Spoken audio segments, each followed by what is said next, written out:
Oh, welcome back to the Midlife Edit podcast, where we rewrite the story of this chapter of life and make it a damn good one. If you've been listening for a while, you know we talk a lot about reinvention in midlife. Our bodies change, our relationships evolve, our priorities shift, and sometimes we find ourselves asking questions that we probably never asked ourselves before. Like, what do I actually want? And when did I stop feeling connected to myself?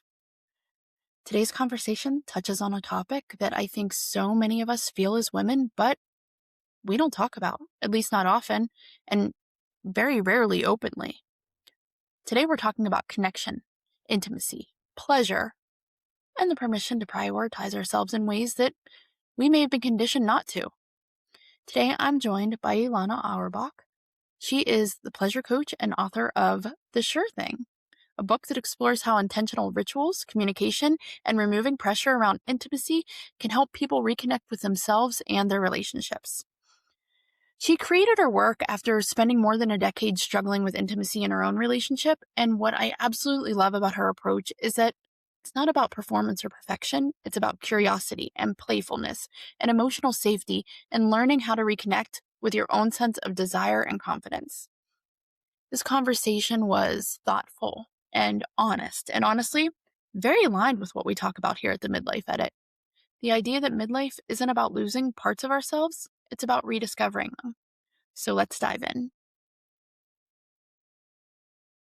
Hey, friends, and welcome back to the Midlife Edit. Today's guest is a mom. She is a lover. She is an activist, a priestess, and the author of the newest book, The Sure Thing. Elana Auerbach, welcome to the Midlife Edit. Oh, what a pleasure to be here, Jen. Thank you so much for having me.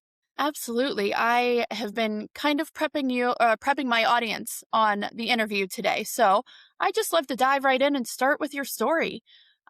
You share very openly that intimacy was a struggle for over a decade before creating The Sure Thing. Can you kind of tell us what was happening during your life at that time? Well, I was married to my spouse, my current spouse. We've been together for over 25 years. And in 2008, we had a kid. And soon thereafter is when things started to not so much be focused on us. I mean, no surprise. That's often what happens when there's kid or multiple children are enter into, the family unit. And other things take priority, and responsibilities, and obviously taking care of the kid and exhaustion and everything else comes before sex, comes before intimacy. Because up until a little over 5 years ago, I had no idea that to continue having intimacy in a long-term relationship, we have to practice intimacy. We have to practice it. Otherwise, it goes by the wayside. And at least I was under this impression that, Hollywood certainly promotes, is that, we're supposed to be passionate, and this lust that you have at the beginning of many relationships, that, that upwelling of and spontaneous desire between the people. And, that's supposed to last. Well, guess what? It's actually unnatural for it to last. It's almost impossible how our brain chemistry works for that to last. So then what are we supposed to do? What I did was get really frustrated. I'm in a relationship, and this is what I've been told by every sexpert I've been speaking with, is that 100% of relationships, there's a differential in desire. So everyone, we're in excellent company together. So the one partner has higher desire than the other. That's common. That's the norm. How do you bridge that? Well, we tried everything. We tried books, we tried practices, we tried suggestions, we tried sexpert advice, and still there was this underlying, had this nasty, like bitchy tone that I would use with my spouse because I was just feeling so unfulfilled and unsatisfied. I had my child when I was 40, And so this was going, on until my early 50s, where I'm in perimenopause as well. So there's that changes are going on. Sensation changes are going on in my own anatomy and my own genitals. And yet still, I was craving that closeness with my partner. And there was so much resentment built up and withholds and rejection. And, even though I was the higher desire, I'm the higher desire partner, if you will. When he would approach, I would feel like, well, screw you, because you rejected me. So all of that gunk, and we were just trapped in this thing. 2018, I come up with this idea with a friend of mine to have this weekly pleasure practice. However, because of all this gunk from the past decade, it takes me almost 2 years until December 2020 to finally invite my spouse into this practice, because having a sacred witness, telling somebody you're going to do something is a really powerful motivator. So I committed to my friend that before the winter solstice 2020, the longest night of the year in the Northern Hemisphere, I would ask him. And so our son had a drum lesson on Saturdays. And I was like, okay, this is my time. And I'm psyching myself up. And I'm, not even thinking if he's going to reject me, but and I invite him in and I light a candle on the altar and I anoint myself with oil and I anoint him and we make love, because I thought I'm going to do it in that space, in that afterglow space. And I said, hey, babes, how would you like to do a weekly practice where we deepen in intimacy, pleasure, and connection with each other? And he says, sounds great, sugar. And so then we just started every Saturday, because that's when our kid had this hour drum lesson, right? So we're like, okay, we just turned towards each other. And it wasn't about having sex or orgasms, however, that often happens. It was about deepening in intimacy, pleasure, and connection. And so it was a time for us to turn towards each other, and then often one would ask the other, what would be most pleasurable right now? And then we just explore. And what started as such a simple rhythm had dramatically profound effects on me and in our relationship.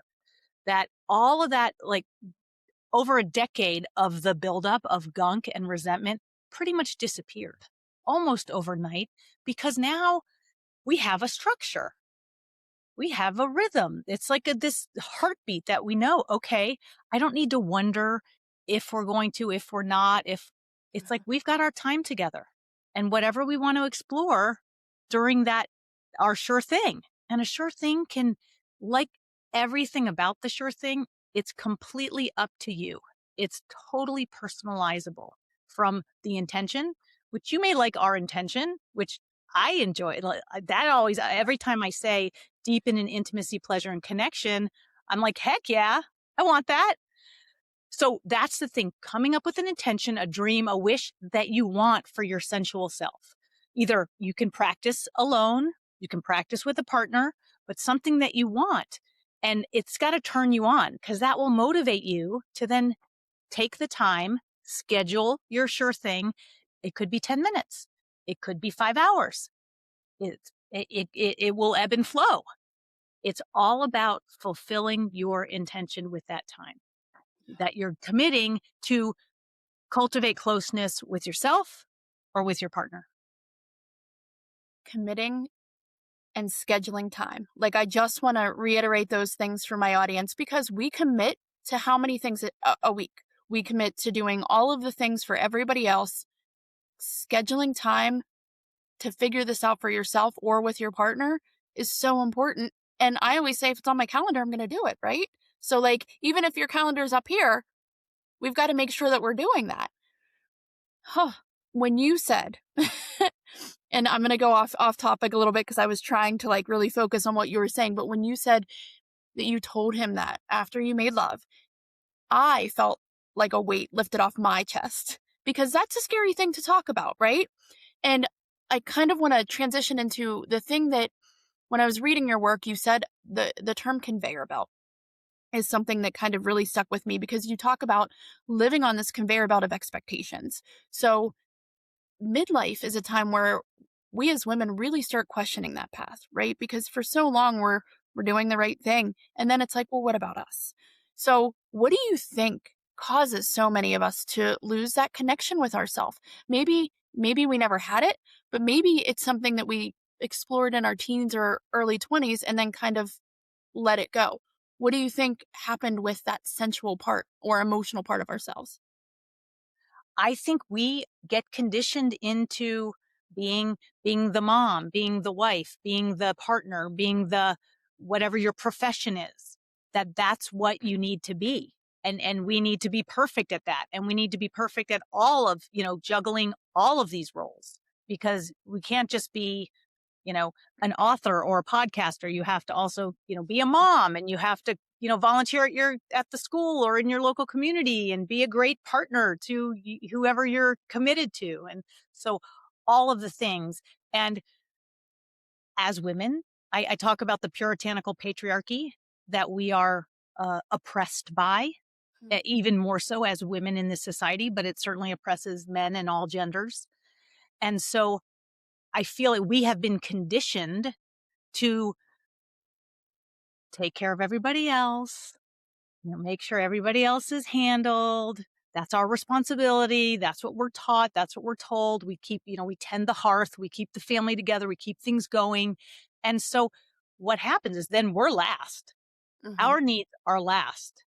And however, it's quite the opposite, because what I have learned for myself and with many, many women over the decades that I've been doing this work is that when I prioritize myself and my pleasure, then there's an overflow.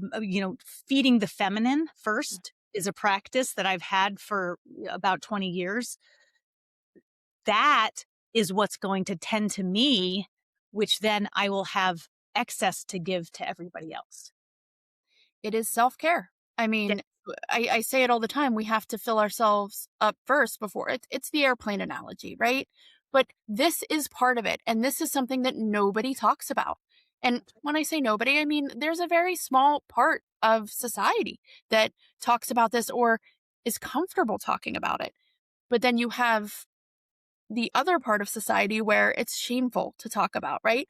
So, however you grew up, whether you were religious or not, or whether you were in an area where women weren't even looked at, you felt shame. I grew up in a religion where it was shameful. You didn't talk about sex. You didn't have sex before marriage. Sex was not for pleasure. Sex was just to have children. And that makes you feel shameful when you are told that all the time. So then when you start to, especially in your 40s or midlife or perimenopause, when you start getting all these feelings of, I want to be free, I want to explore this, you still have that little part in the back of your head saying, but really, should you talk about it? Or when you talk to your partner about it, even if your partner has a really good relationship with you, it's scary to talk about. So, how do you think we begin rebuilding that trust in ourselves before we can, because you said you talked to your friend about it first, right? Some people aren't even, I have a friend who would never talk about it, never talk about self pleasure, never talk about pleasure with somebody else. How do we start rebuilding that trust in ourselves to say, hey, it's okay to have these conversations? Mm. I think what you said, Jen, is spot on, which is the shame. So Mhm. shame has been used as a weapon by the society that we live in, whether you grew up in a religious household or not. Even if you grew up in the most sex positive environment that exists, it's still, we are shamed about our bodies. We are shamed about sex. We are shamed about experiencing pleasure. And what happens with shame is the patriarchy uses fear to pit women against each other. This whole competition between women it's a ploy to keep us infighting so we don't come together and demand equality, right? Same thing with working class people, working class white people against working class people of color. All this, anti-immigrant, Mhm. stuff that's happening in the US and around the world, anti-trans, all of this is using a scapegoat and then having people fight each other fear mongering so that we don't collectively turn against those who are truly oppressing us, the ruling elites. So shame is used in a similar way, except instead of turning you and I against each other, we turn against ourselves. And so then we judge ourselves. We have somebody else's voice or a societal uh, concept that then it diminishes us. It shrinks us. And so we don't want to talk about it. We feel ashamed. We feel, oh, we shouldn't be talking about this. It makes us feel uncomfortable. It makes us criticize and judge ourselves. So the first thing is to name the shame. Recognize that this is a ploy to keep us squashed into, a disempowered place. So once we see that, we're like, oh, well, I'm not going to let some shame culture disempower me. Let me unpack this. Let me take a look at what is really here.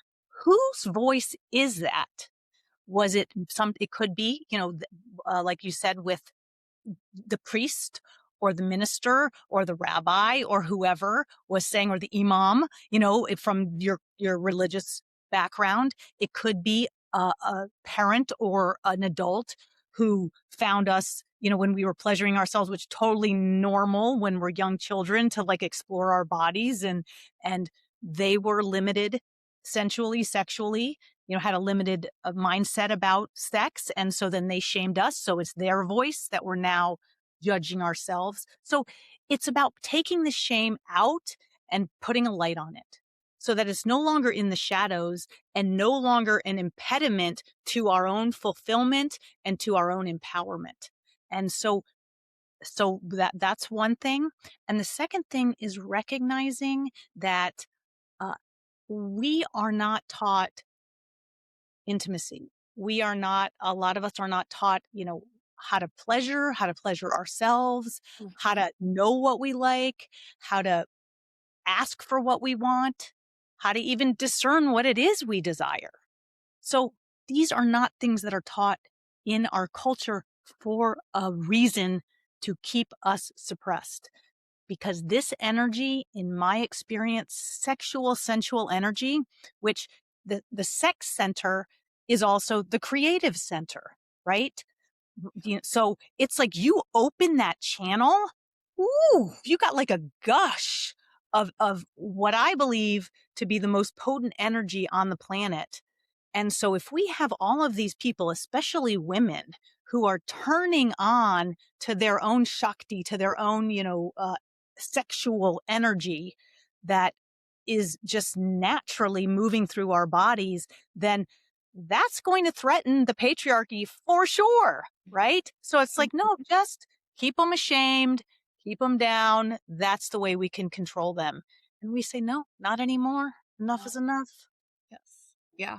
I talk a lot about how social media has kind of been a negative thing in society, but when you talk about things like this is why I think it is so powerful, because we are finding our voice and we are stepping up and we're talking about it they can't silence us everywhere, And so when you talk about that, I think back to grade school or junior high or wherever that was, when we had the health class and the sex talk, and how it was just very, this is what happens and you don't do it until you're married, and then you move on, and that's it. We are never taught about what different pleasure zones are, or how to make ourselves happy.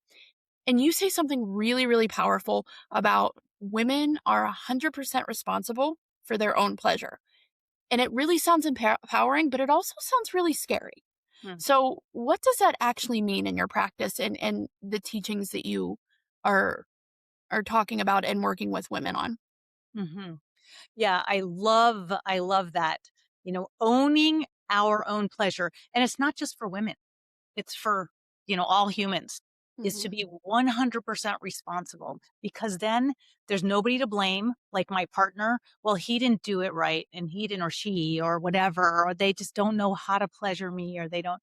And also not blaming myself, Mm-hmm. because that's that shame where we turn on ourselves and, it's my fault and I'm a bad person because I haven't been pleasing. I haven't been fulfilling my sexual, sensual potential. It's like, no, just take responsibility right now. And so what that looks like is that, uh, for instance, if you're starting to have a relationship with someone, if there's a way that well, okay, let me backtrack. This is such a good question. First, we have to know what we like. Mm-hmm. And what I've discovered over, these decades of exploration is pleasure is infinite, orgasm is infinite. It is an infinite exploration. There is constantly new discoveries. If you want to discover new things, in your body and how to feel and how to, experience orgasm. Let's begin with, well, how do I like to be touched? What is the most sensitive part of my yoni? Is it my yoni? Is it my nipples? Is it, my neck? Just expand our definition of the erogenous zones. So we're not just completely, focused on our clitoris. I love the clitoris. That's a wonderful thing. And you may want to explore other things and surprise yourself with how good it could feel to, rub your hand. So experimenting with touch with ourselves and noticing and learning. Yeah. What do we like? What brings us pleasure? What brings us to a place of orgasm, which can continue, rolling and rolling, even with women. Sometimes we reach this place where the contractions of the vulva, and then if we soften and stay with it, that will just open a channel that kind of gushes open, and then we can go again, and then gush open and go again. But if we don't know where the spots are or how to describe that to a partner, then it's going to be more difficult, right? To have someone else pleasure us. So the first thing is to take ownership, 100% responsibility of knowing, how do I like to be pleasured? And I'm open to exploring other things. And I can direct a lover as to how I like to be pleasured. Some women like to use toys and vibrators, dildos, all different sorts of things, all wands. There are these gem wands, which are really fun. I enjoy those. So play around, see what you like. And then if you're starting to date someone, or even if you're in a relationship and hey, this vibrator, this bunny, this whatever it is really works for me, then bring that along on the date with some lube. Like, bring your favorite lube, experiment with lubes, see what works. I was a late bloomer in a lot of things, including lube. Didn't even know about lube until my late 20s. And I was like, wow. So I found some lube that's called yoni flower butter, that's made with wild crafted herbs and, is very nourishing. It's edible. It's, nourishing to the delicate folds of the yoni, is, it says. Find something that feels so good in your hand that you want to apply it. You want to explore. And so when you're making out, or if it's somebody new, you got yourself covered. Yeah. You're like, hey, let me wait in my pocketbook. I got my lube. I got my bunny. I got my whatever toy you like, or your finger, so that you can ask for how you want to be touched and what you want. And you also know that you can take care of your pleasure and be 100% responsible. Yeah. And I didn't think we were going to go down this rabbit hole, but the lube conversation is really important for aging women. And I hate that term, aging, and I can't believe I just used it. I'm so mad at myself. But as we get older, we're aging. Yeah, we're aging. Things start to happen. Menopause, hysterectomies, things like that happen. And we need to make sure that people know that it's not a bad thing. Lube is not a bad thing. You're not broken if you not even have to, but if you want to use that. That's not a shameful thing. So I love that you brought that up, because that's something that I think a lot of women are like, oh my gosh, I must be 1 foot in the grave. And that's not true at all. But No. let's talk about relationships for a minute, because this is something that I think women, especially women in a long-term relationship like you were with your partner, they're afraid to ask for things. Why does it feel like there's still, you've known that person for 25 years. You know the intimacy of their habits, right? Their bathroom habits and their habits at night, and you're comfortable talking about that, but you're not comfortable saying, hey, maybe for the last 10 years, I faked it because I didn't know what else to do, but this is what I need to do now because I crave that. How does that first conversation start? And how do couples make mistakes at the beginning trying to fix it? Yeah, it's a great question too. It starts with being honest and being courageous and being willing to be uncomfortable, because intimacy is an untraveled terrain. When we're truly intimate with somebody, that means we are in our hearts, we are open, and we are sharing that space with another. And so it's exciting.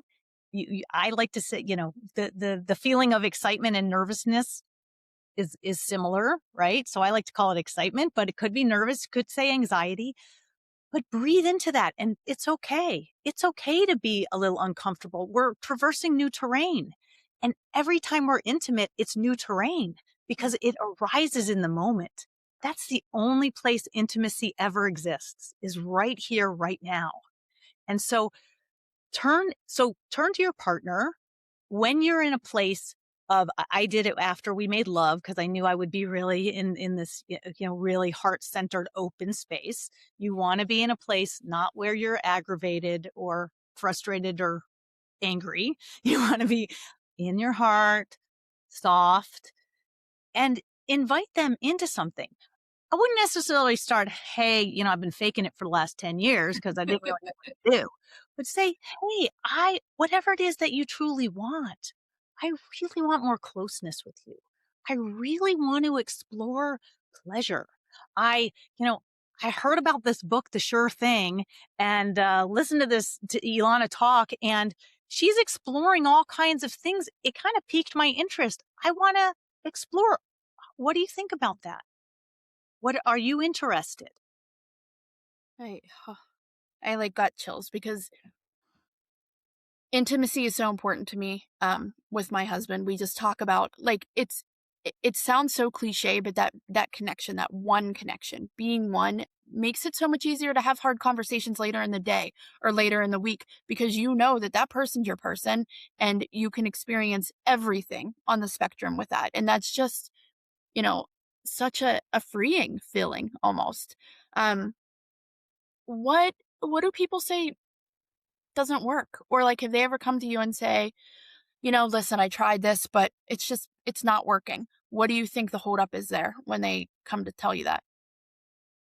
So when the people who get stopped are because they are getting stuck in the past.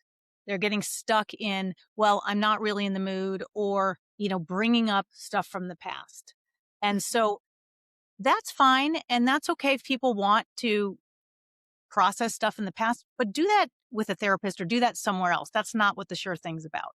It's not about, that's not to say you can't have conversations and clearing conversations. And there is guidance in the book for how to have difficult conversations, for sure. Yeah. It's not a processing thing. It's about being here in the moment. And what I found is that sometimes couples are like, well, we haven't aligned on the same intention, so we can't start. And I said, of course you can start. Have your own intentions. Oh, but he wants to, like, have an orgasm every time. And I don't want that pressure. That feels like too performative, too goal oriented, and I'm not interested. I understand that. That's why that's not your intention. That's his intention. Your intention may be to feel as good in your body as you possibly can. So great. So you're practicing a Sure Thing, and the one partner feels great in her body and is feeling wonderful and is fulfilled and satisfied and has fulfilled the intention that she has. But yet he hasn't ejaculated yet and she's done. So then what do you do? So where's that friction? Okay, great. Then you can support him. Okay, baby, I want you to have your sure thing and fulfill your intention. So you could lie there. If you feel like you want to stroke him, you can. If you don't, do not do anything that you don't wholeheartedly 100% want to do, because that is detrimental to us building the trust in ourselves and the trust and intimacy with each other, because then there's going to be some resentment. There's going to be some judgment of ourselves. So we say, no, thank you. I'm not really interested, but here's your lube, because my spouse and I have different lubes. Coconut oil for the men is really great. I love it. And so give him some coconut oil or some other lube. Maybe you just lie there with him and watch him. Get him the washcloth at the end. Or you just say, babes, I'm going to go to the bathroom. I'm going to go take a bath. Why don't you come and join me in the bath after you're done? Or, I'm going to go make us some food now and I'll bring the food in. You just fulfill on your sure thing. It's about being supportive, with each other and not needing to. Don't force. If you don't have the same sexual intention, that's perfectly fine. Don't force it. Be authentic, be real, and have integrity, because that is what allows intimacy to truly arise, when we're real, right? Everyone's real. Love it. So for somebody who's listening right now and hearing this for the first time, we keep saying the sure thing, the sure thing. What is it? I mean, the book that it just released, like a week ago? That's right. So what is it? And how do you explain it to somebody? Like if I'm having a conversation with a friend and I'm like, oh, I want you to read this book. It's called The Sure Thing. What do I tell them about it? Tell them it's a simple weekly pleasure practice. That is what it's about. A weekly pleasure practice with yourself, with a partner, with as many consenting adults as you choose to, want to play with. And absolutely, you can have a sure thing more than once a week, but I recommend at least once a week to keep that rhythm and that reliability.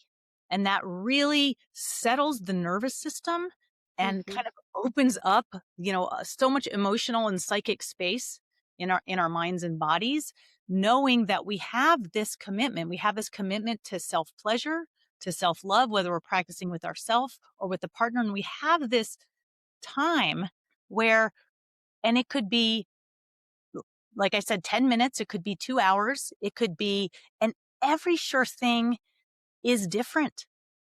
It can't be the same. Even if we do the exact same thing, it's going to be different because of so many arisings in the moment. So the sure thing is about setting an intention about whatever you want for embodied, pleasurable fulfillment, and then scheduling the time and taking the time with yourself or with your partner to fulfill that intention. And so depending on what your intention is, that could involve anything from creating the most delicious meal and feeding each other and savoring every bite, to, if you're audiophiles and you love music, that you have a time where you're like listening to music and maybe you're getting turned on and you're listening to the music, and then maybe you start making out, and it's really completely tailored to what you enjoy doing and what you want to manifest in your relationship. It's your sure thing. It's your sure thing. You're 100% responsible. And the thing is, in the book, I give lots and lots of different ideas and suggestions and how to warm up, getting ready for your sure thing. Those could also be a sure thing itself. Ideas for having a solo sure, ideas for having partner sures, and lots of different things to consider and think about and explore, because I consider it a love laboratory. We're in a love and pleasure laboratory, and we kind of pretend like we're experimenters, we're scientists, and we're exploring pleasure, love, and intimacy. And so that makes it fun. That brings curiosity and novelty into the experience. You said the word fun. So, and one word that I used a couple of episodes ago is something that I say that we forget to do as adults. We forget to play. So that word play with the sure thing, I've read it a couple times throughout this, and it's about the not having the pressure, but just playing. So can you just touch a little bit about that before we wrap up here, about the play part of it? Absolutely. Well, it's pleasure after all. So it's like, as adults, this is one place where we can really, we have total permission. Yeah, put that, training, whatever we got, the puritanical patriarchy, let that all go, because we are in these bodies. And so why not completely revel in the awe and wonder of what it is, what our bodies can do, and how much our bodies can feel, and how much pleasure and orgasm we can experience together with ourselves, watching each other, all kinds of permutations. There's just no end to it. And so when we are in that play is, I love this definition, is give and take without an agenda.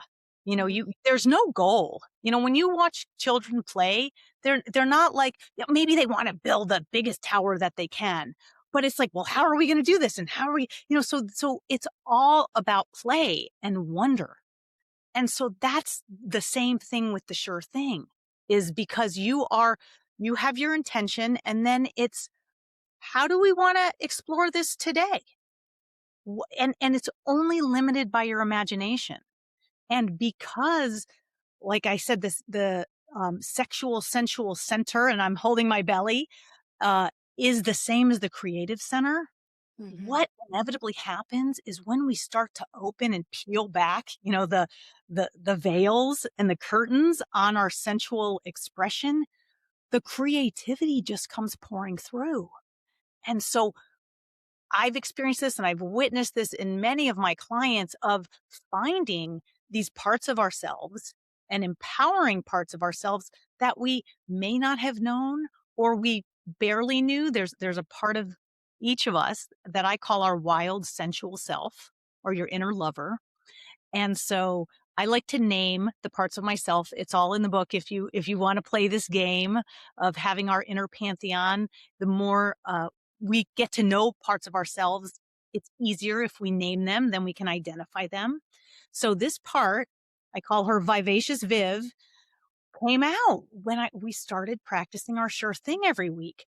And I recognized her from my 20s and 30s, when I would have, some sexual interludes, but never really had a deep, intimate connection with this part of myself, until she had a weekly canvas in our bedroom, to just all of these things that I never even dreamed of before started coming out of her mouth, requests that she would make. And, I'd dress up like her, and I'd be like, this is Vivacious Viv, honey, and just having fun with it.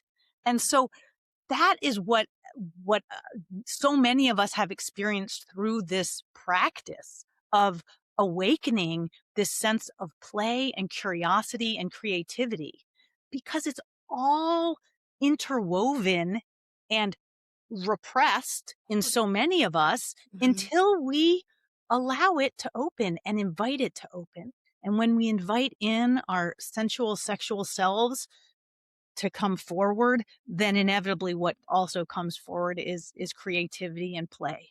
Yeah. Oh, it's just like we're allowing ourselves to be ourselves, our true selves. That's And right. it's just like it releases, and I love it. I'm so happy this conversation happened, because I feel like so many of us, and me included, needed to hear this and needed to give ourselves permission. I love that you're giving us permission. That's amazing. But this is all about your inner self too. Like, you have to give yourself the permission to want more and to want the pleasure and to embrace it.